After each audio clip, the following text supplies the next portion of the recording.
19 minutes to the hour. Hey, how secure is the new World Trade Center? Because major questions have come up after a 16-year-old kid apparently got his way inside and went past, I hear, a sleeping security guard and got all the way to the 104th floor.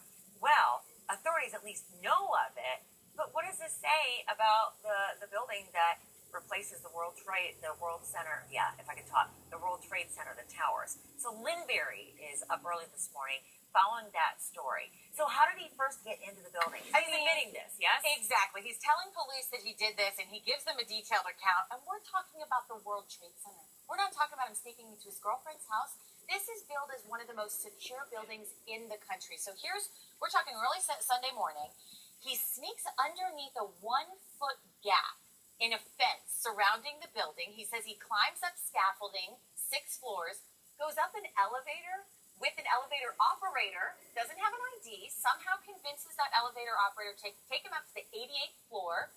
That's where he walks past the sleeping security guard, according to police, and then climbs scaffolding up to 104th floor, then climbs up the spire, and he hangs out there for 2 hours. He's got his camera, he's got his cell phone, he's snapping pictures, he's posting it on Twitter. I mean, this is really showing a disturbing breach of security. There's a bit of a hole in security. Now, besides being like a human Spider-Man, he's been climbing up scaffolding and somehow got all the way to the top. Who is this kid? Right. Have you heard of this thing, parkour? I had to learn a little bit about it, too. His friends describe him as sort of a daredevil. We're not talking about a wolf in sheep's clothing here. He's a 16-year-old kid. He lives in Weehawken, New Jersey, right outside of the city. He goes to high school. But his friends say he's a daredevil. He likes to do these things. There are a couple pictures that surfaced out there. This is a picture of him. This is that parkour thing where it's sort of these daredevil events. He's standing on a fence. That's actually looking at the World Trade Center, which is months before this happened. But it's this daredevil mentality, according to his friends. And he's now been charged with trespassing. And police are really asking themselves not just who's this kid, but how is it possible that this security could be breached by a 16-year-old? So I'm thinking the sleeping security guard probably is without a job, but what about everyone else in the building who let him up? The sleeping security guard has been fired. The elevator operator has been reassigned. Everybody else is scratching their heads thinking, how can this happen? And we're talking layers of security. We always talk about that when it comes to keeping these type of high-profile sites secure. Layers of security at every point failed. And you have to ask yourself, if you're a bad guy out there watching this, how frightening is this for the good folks there at home? The bad guys out there seeing a 16-year-old. You almost want to think can do this. Yeah.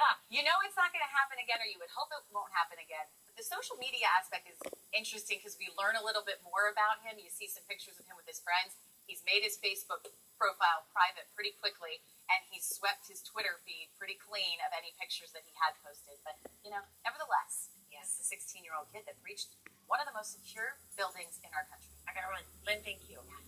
Twitter is celebrating its 8th birthday with a tool that lets you look up the first tweet of any user, maybe that 16-year-old kid. You can find out how to do it online at hlntv.com, and you can see what a bunch of celebs have tweeted, including Justin Bieber and Miley Cyrus and Kanye West. Now, here's some of what your fellow viewers share about their first tweet. Brenda tweeted, mine was, how do I do this tweet thingy? And Bridget says, mine was, I'm bored, which is probably why I started using Twitter. But one of our Facebookers says, people still use that, meaning Twitter. I was pretty sure that was a and never signed up. I do find some people get it, and other people say they just simply don't get it. They're usually the ones who flood your feed with vines. We follow breaking news in the search for Flight 370.